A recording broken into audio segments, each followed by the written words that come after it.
They also announced the Echo Show 5, which is a third generation, as well as the Echo Show 5 for kids, which has a cool little fabric printed screen. I don't like this at all. I know it is supposed to work with Amazon Kids Plus. It's supposed to be locked down to some degree. It still has a stinking camera on it. I am not comfortable with the concept of either A, marketing this stuff to kids, and B, putting it in their rooms. Knife wrench for kids. On this episode of ResiWeek, we talk Amazon expanding Echo, Home Tech Expo, and Warp Zone employees. All this and more on this episode of ResiWeek. The network for the AV industry. What are you listening to? This is AV. This is AVNation. This is AVNation. This is ResiWeek, episode 383, Bleeding Cash. Welcome to this episode of ResiWeek. This is your weekly roundup of all the latest news and stories for the residential AV industry. I'm your host, Matt D. Scott for AVNation.tv, and this week I'm pleased to be joined by two of my good friends. First, we have Katye McGregor-Bennett. She's the president of KMB Communications. How you doing, Katye? Doing great. Week before InfoComm. Woo! She's super stressed, and she's here, so kudos. Yeah, it's great. Then the other gentleman joining us today is Mr. Henry Clifford. He's the president of Livewire and a co-founder of Paracel. How you doing, Mr. Clifford? Matt, good to see you. Great to be with you. Thanks for having me. Good to see you too, buddy. It's been a minute. All right, let's jump right in to a story that comes to us from Residential Tech Today. Amazon has expanded and enhances its Echo product line. This is from a good friend of ours, Mr. Michael Heist. He gives a quick rundown of all of the things that Amazon announced in their Echo line. It includes the Echo Pop, the Echo Show 5, their third gen, the Echo Show 5 for kids. We'll get into that. And Echo Buds, which we won't talk about at all. Katye, one of the cool things in this announcement centers around the Echo Pop.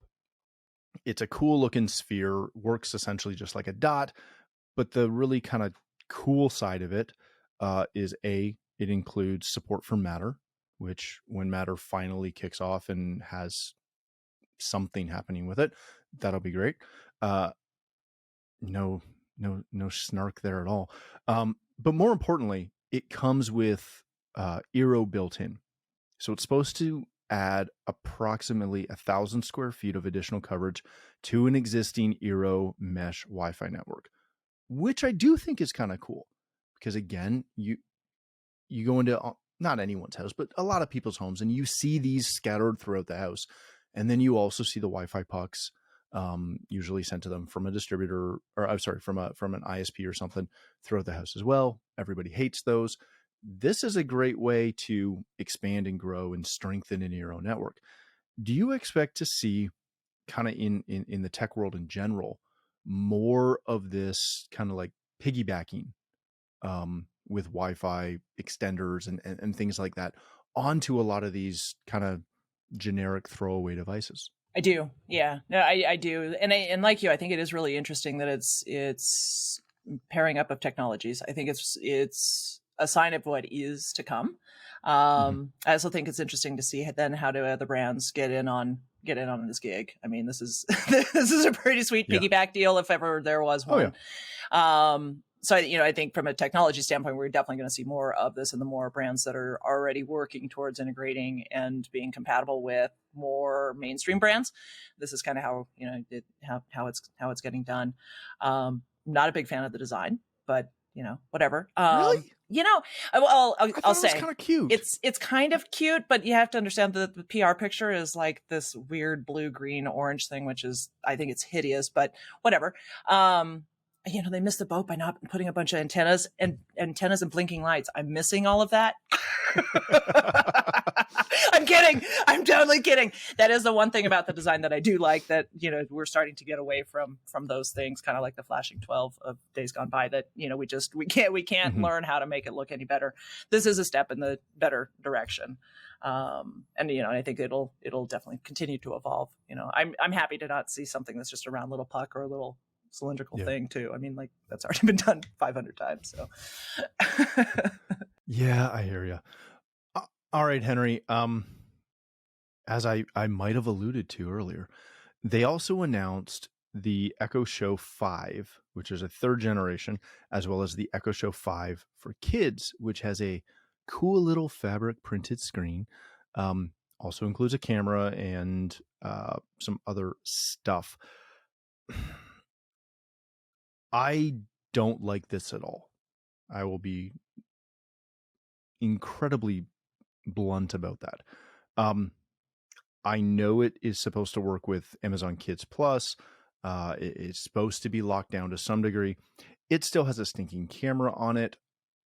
I am not comfortable with the concept of either A, marketing this stuff to kids, and B, putting it in their rooms on and available. Because I know they have the little slider block to block the camera, and I know every child will instantly slide that thing open and forget about it and never care. And I'm sure that they are doing everything in their power to keep them secure, but I don't like it. I've seen YouTube Kids, and I've seen what can be fed through YouTube Kids as well, right? As much as they're locked down, I don't love the concept of, like, here, give this to a child. And because I know my 8-year-old and my 6-year-old would look at this and be like, this is awesome, I need one for my room. And then I have to be the bad dad who's like, nope, nice try. Am I off base on this? Why are they marketing this to kids?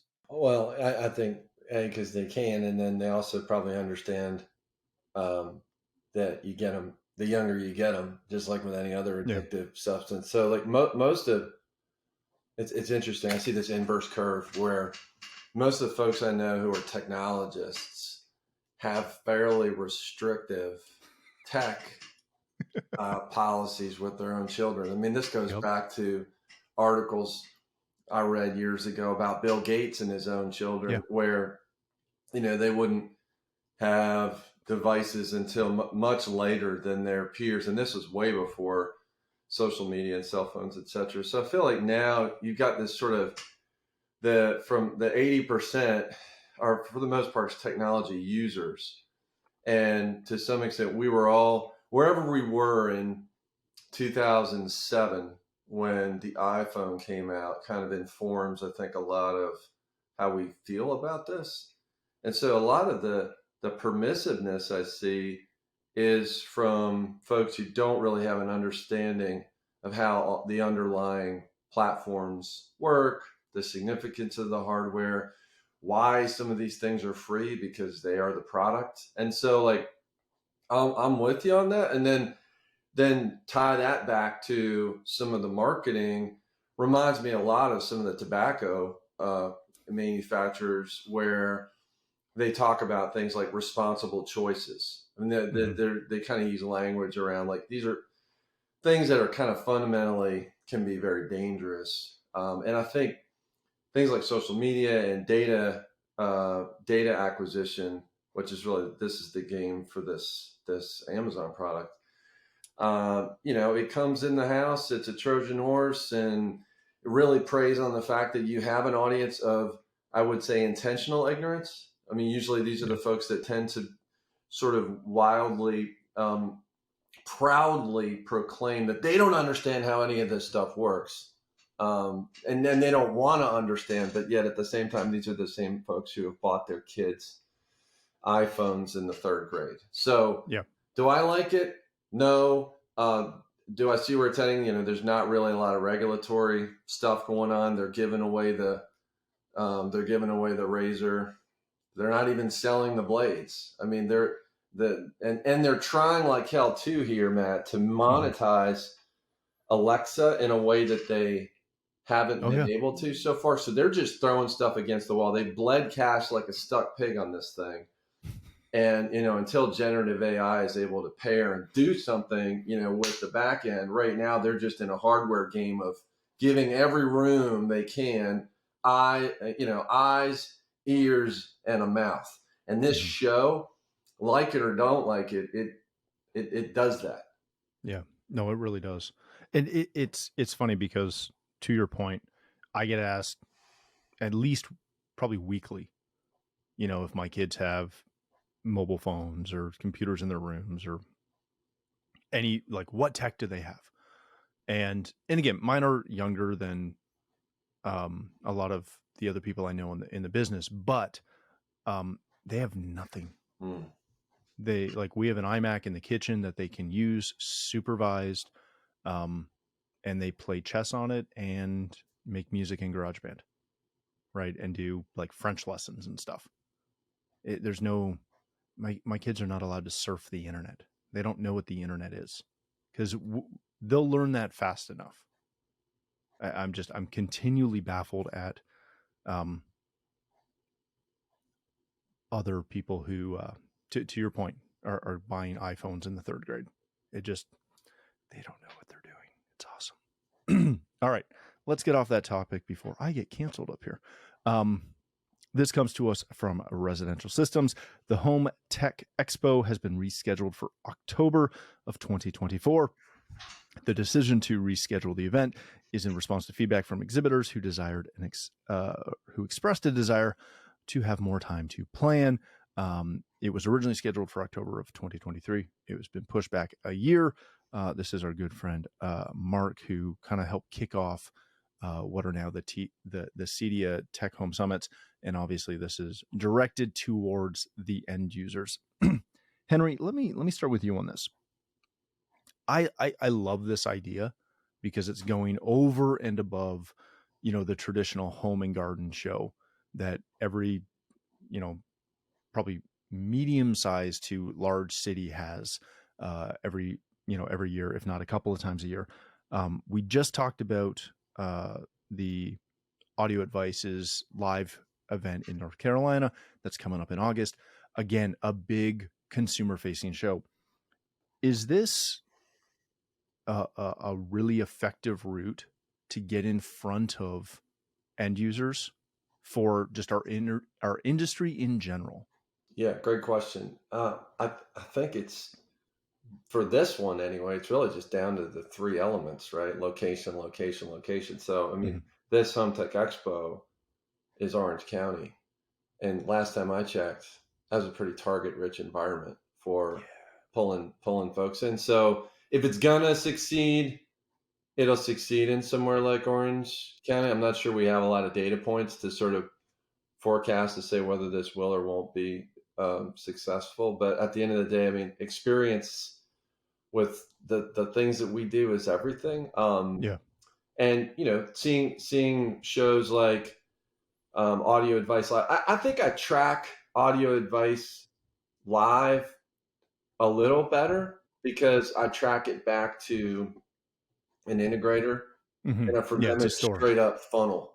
And also you can probably get sponsors to really cover probably the whole thing.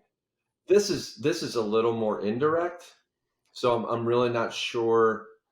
I kind of get the flow, kind of how. Well, it's manufacturers, right? So I would assume that the manufacturers are going to either push people if they're a manufacturer that sells direct, like some of the speaker manufacturers, for example.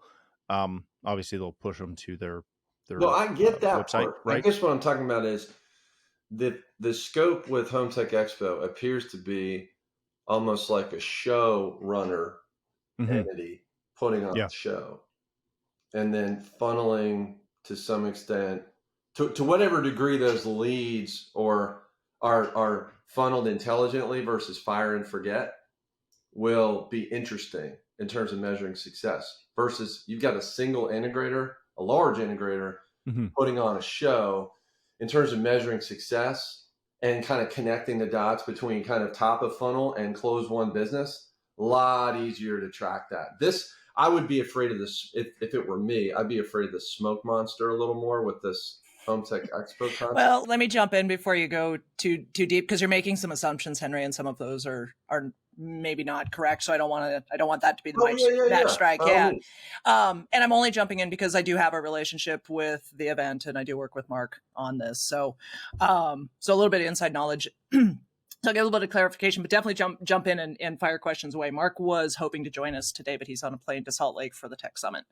So the Home Tech Expo is a product of Mark Czakowski. He is the mastermind behind the Tech Summits before CEDIA purchased them. Mark was the one.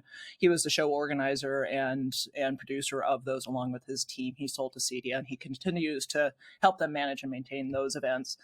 The footprint has proven to be so successful, and there's been such an interest in having some sort of a consumer direct event that's similar to that same footprint, but on a higher end experience. Bringing a consumer into a tech summit is, pipe and drape and tabletops with polo shirts and koozies is not really the experience that we want the higher end clientele to see and experience. And to your point, Henry, I mean, there wouldn't even be a funnel in that case. There would be maybe a beer funnel somewhere else, but it would not be a customer funnel of any effect. So taking sort of the model, but completely flipping the concept on its nose and rebuilding it from the ground up. And in Orange County, so very target rich environment, but also targeting the type of clientele that's looking not only for smart home and how to make something work maybe possibly on their own without involving the right technology or right integrator, not the clientele they're looking for this. They really are looking for the homeowner or those individuals who are going into home ownership and really have an interest in technology and all that it can do as a benefit to their lifestyle, not trying to piecemeal the things together. Exhibitors will primarily be brands in our channel as well as outside the channel. They, big brands, Sony, Samsung, LG, those are expressing great interest, but we also want our channel brands here too. But he wants to take it down a level further and include technology around adjacent spaces in the house that we don't necessarily specialize in, but there may be a crossover. So like EV charging stations, solar, connected appliances, pool maintenance, automation, anything that kind of has that automation or has some sort of a technology backbone. So the consumers that are being approached get the understanding that it isn't just one thing or another thing or a DIY thing that doesn't involve any of the integration community. So a lot of brands will be there. Some integrators will be as well, but obviously they need to be able to kind of take this clientele and put them into a funnel and cater. So there will be some level of scrutiny as to how, who is deemed to be an exhibitor that will work really well in this footprint. Mm-hmm. And obviously it's going to evolve, right? So, it takes kind of that jumping off point to get it there.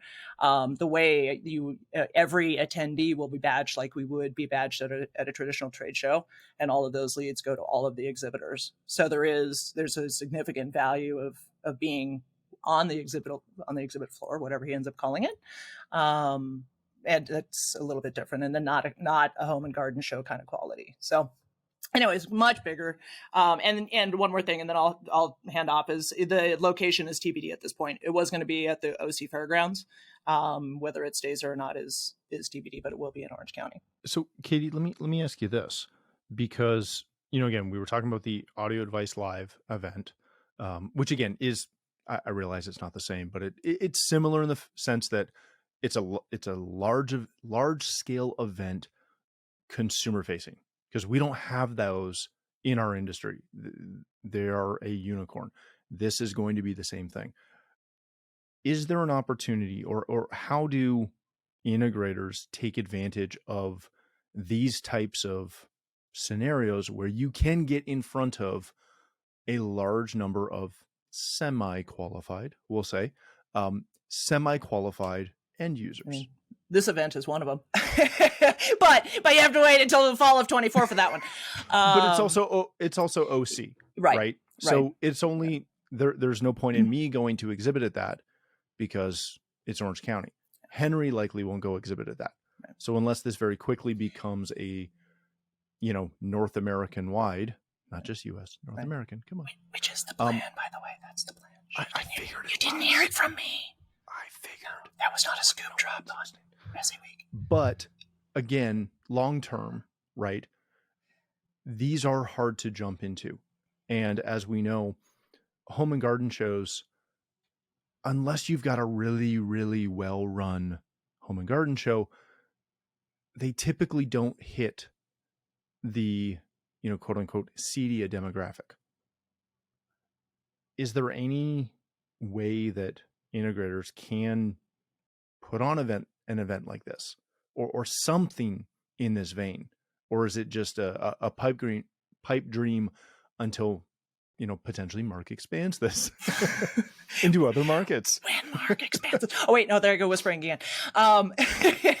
No, it is tough, but I think that the clearest path forward is in involving them. And so from the integrator's perspective, involve your manufacturers and get this thing that I like to call other people's money, which is for the volume of product that you are buying and paying for on the regular, you will have access to money in a pool that all you need to do is start having the conversation with your manufacturers of what you'd like to do if you had some money to help promote their brand into your market.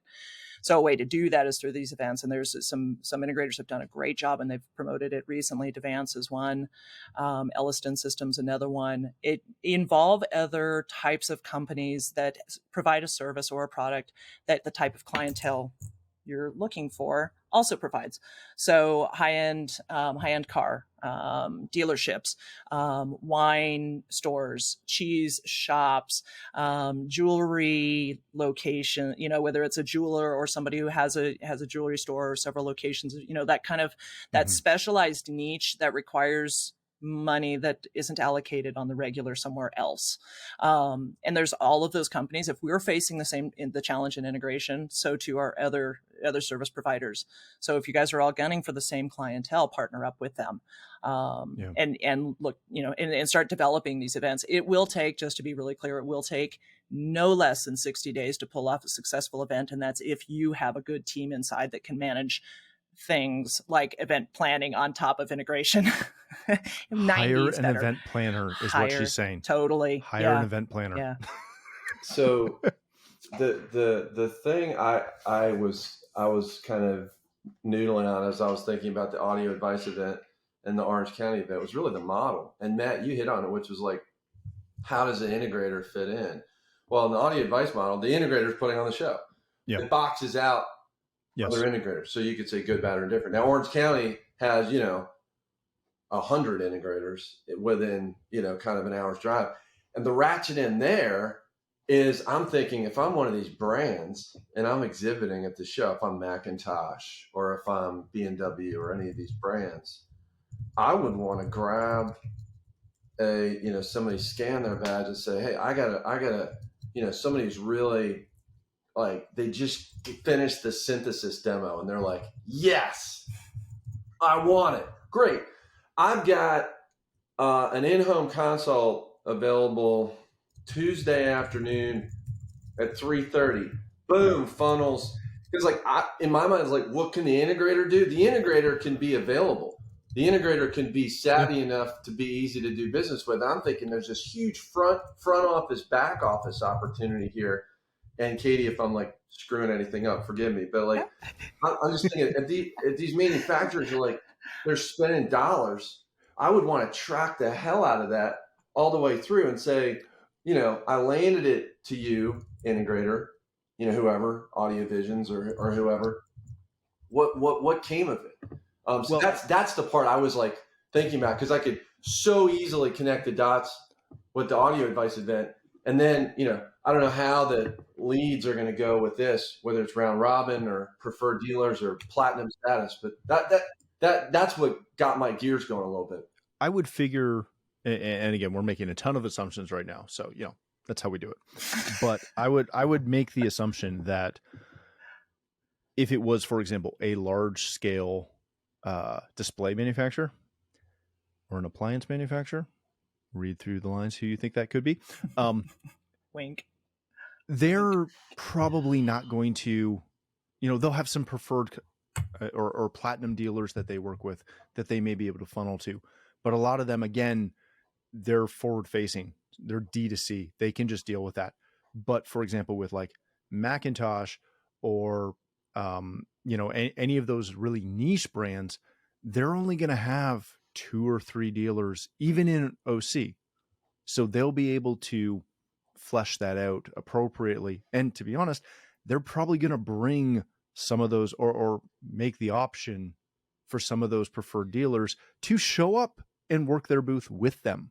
That's exactly right. And that's part of the runway, that the feedback, the resounding feedback, and what, Mark puts it in the frame of they needed more of a runway, was to sort this out, because there will be integrators in the area that will be capable of doing an exhibit of their own and bringing in all of their own brands. And that's, yes, there are those, but there are many other integrators who won't have that opportunity, but they do have a presence with those brands in the marketplace. So what do we do with that? And that, sort of that, not necessarily true channel conflict, but it does create a conflict unless this is resolved, and then, that preferential treatment. So that's definitely part of the runway, is to sort that out. And, honestly, for me, that was, as Mark was calling me saying, when do you think? I'm like, I think this is brilliant, because we have, as an industry, we have to answer this question and create a model that works. It's, not everything is going to be perfect out of the gate for something like this, but it has to be better than a local home and garden show, and it will be.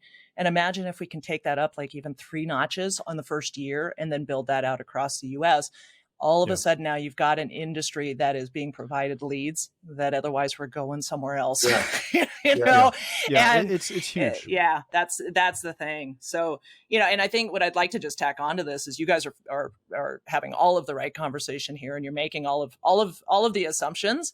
For anybody that's listening to this episode, go and read the story, and then reach out to Mark with your questions and ask him, because it's the asking of the questions that's creating the environment for him to stop and think about how the event really needs to be structured and who needs to be there and how everybody just benefits. Reach out to Henry and I, because we've seen no, you guys can totally got this solved. You got it figured. Yeah, and Mark's a busy dude. So yeah, Mark, no problem. Henry, Clifford, and Mac D. Scott are now your agents. Don't worry, there will be a fee. We're charging for this. We're guessing a lot. Part of what got me going on this too is Saturday night I went to a concert. To Dead & Company are touring. And they clearly, Macintosh thinks pretty highly of the Dead & Company audience, because they are like blasting their brand. And I'm sitting there going, who do you know who's got Mac gear?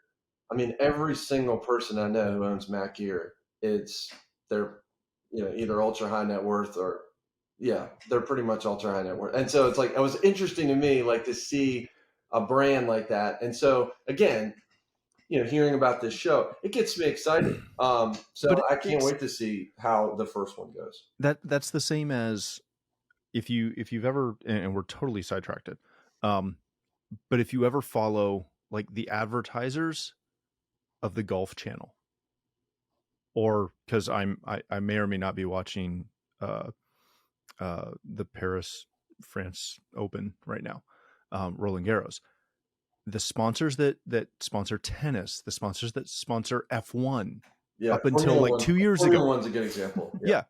Up until 2 years ago, that it's only ultra high worth products, and that's who the clientele is, and I think that's the biggest thing that we as an industry have missed at, is we market to the same people that are looking at, to put it crassly, like the Walmart circular. Those are typically not your clients. The ones that check the Best Buy ad, with all due respect, they're typically not your customers. But you can't seem, we as an industry have done a really poor job of getting actually in front of our customers. All right, let's hit one story, because Henry's here and we never get a chance to do this. So this comes to us from Residential Systems, and this will just be a long episode and you can deal with it. Beware of Warp Zone employees, by the one and only Mr. Henry Clifford. Read through the article. As always, it's a great little article. Henry's talking about an employee who was asking for more money and did a little bit of, we'll say, additional effort to justify the increase in salary, and then very quickly fell back off. And how that, is probably, you didn't allude to it in the article, but I'll make the general assumption that this happens a lot. It's very rarely a situation where someone asks for more money. You say, yes, we want you to step it up a little bit, just in general, level up a touch. and then you will get more money, and then they'll do that for a moment, and they very quickly fall back to their old ways. Katye, the thing that came to mind when I read this was just, again, if you've ever had a business or had employees, you know this story, and this is your life, right? Everyone wants more money, and that's cool. And we get it. We all want more money too. But trying to justify why you deserve more money is the challenge. Is this mostly continually just coming back to the work ethic of the employee, or the partner or the team member, whatever you want to call them, and essentially their personal ethics? Because if you get an employee that is driven, you will watch them just ascend, right? But they've got the work ethic and usually the ethics to go along with that ascension. Versus there's a lot of people who just, for lack of a better term, whine about getting more money, but they don't have the work ethic to justify an increase. Am I wrong on that?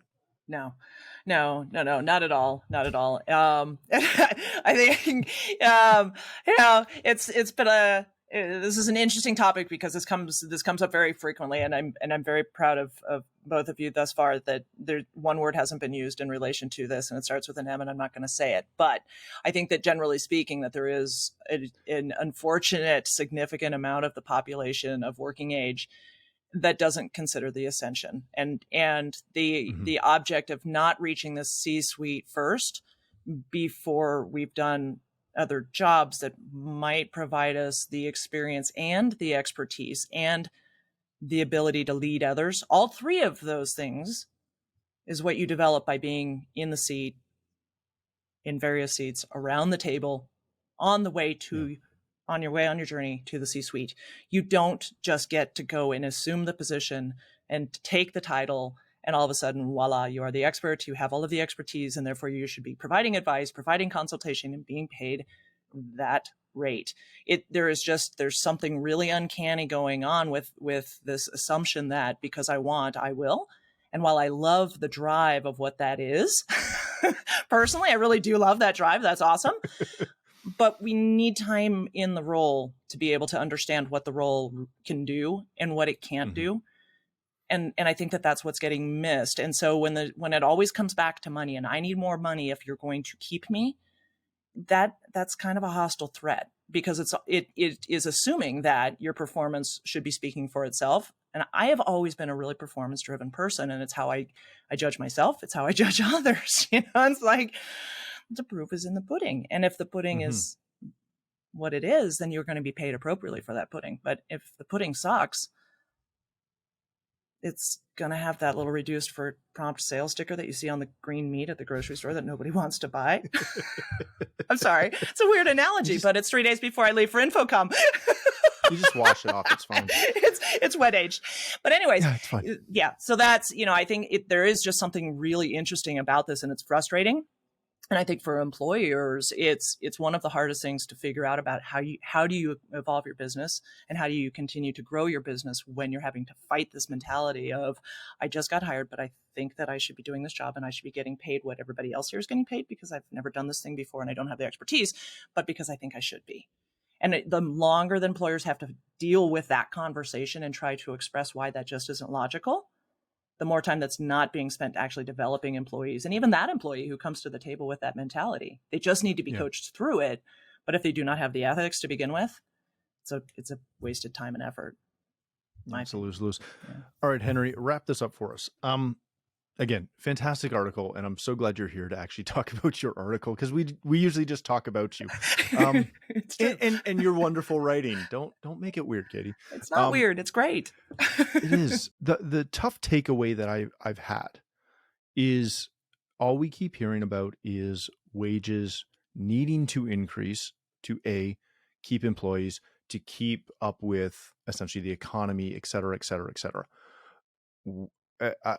I won't speak for you, but I'll speak for me. In our company, we're paying people more than we ever had or ever have for less work than we've ever received, essentially. And it just continues to increase. The desire of our employees to continually see their pay increase with, we've got some that are, again, they're driven. So they're showing up late or showing up early, staying late, working harder, trying to level up their skills, trying to gain skills. They're trying to move up in the company. And I applaud them for that.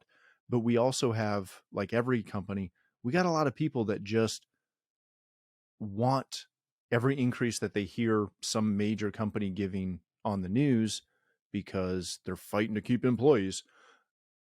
We also have that.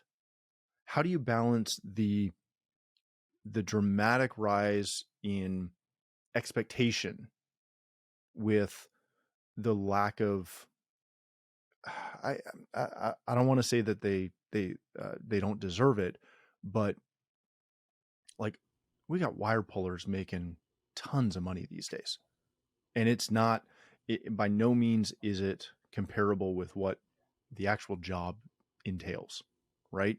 How do you balance that? Or is that just an economic reality? Another great question. I'm a big fan of, there's a book that Reed Hastings wrote called No Rules Rules. And he talks about at Netflix, the concept that adequate performance gets a generous severance. And the notion That's that, awesome. and the notion that, that an excellent employee versus a merely adequate employee, specifically in knowledge work, that employee could be a 10x performer over the merely adequate employee. And so therefore, like, higher wages in some cases are merited and justified and can be priced in. And so that in this case, we aggressively seek to understand top of personal market for all our job descriptions. And we pay above top of personal market as a recruiting technique so that people are going to be reluctant to leave. And then also we are going to have ideally a stack of resumes and candidates waiting because they know that we're paying top of personal market. The warp zone phenomenon really is best kind of illustrated where you get somebody who says, I could be doing more if you just unlock all of this untapped potential by paying me more. Mm-hmm. And that, I tell you, I've been suckered into that a few times, and really, kind of discovering that ultimately, not even discovering, it's just common sense that, we all have kind of this set point, right? And a comp will spike it, a little comp bump will spike it, but ultimately it'll come on back down. And we all have this set point. So what we've done is try to focus on identifying folks at the selection stage, the hiring stage, who got that kind of set point that we're sort of looking for. Sort of like the old adage of somebody asking the CEO of Southwest Airlines, your employees smile all the time. Like, how do you get them to smile? And he said, we just hire people who smile. And so that's kind of my take, is that, like, we kind of weaponize the wage to aggressively pay at top of personal market. And we make it our business to shop constantly. So we pay above. And so we don't, so if somebody comes to us and says they want more and it's above top of personal market, we know immediately, you can't pencil that out. They all have metrics, every single role in an organization does. And so you're either hitting your KPIs or you're not. And that's easily measurable. And you can kind of go, well, help me understand here on this boring old spreadsheet, like how it is that we're kind of missing or aligning. So that's kind of the take. But the warp zone bit, I tell you, it's a little bit of dark humor, and I have no more tears on that one. Oh, that's good. That's great. All right, ladies and gentlemen, let's leave it there. Thank you both so much for joining us. Katye, if people want to connect with you, learn more about KMB Communications, where can they do that? They can find us all over the sphere at KMB.com or KMB Communications. Just look for the logo with the mountain on it. That's us. Excellent. Henry, my friend, thank you for joining us. If people want to connect with you, learn more about Livewire or Paracel or any of your other writings, where can they do that? Sure. At Get Livewire, at Get Parasol, and I'm on LinkedIn and AOL and all the modern stuff. MySpace. Yeah, all of them. Friendster, you can find me there, and also in the Yellow Pages. Excellent. Yeah. All right. Thank you all for joining us. If you'd like to connect with me, you can find me on Twitter at Matt D. Scott and most other social platforms. But more importantly, please visit AVNation.tv, where you'll find this show as well as a wide variety of other shows with all the verticals that we cover.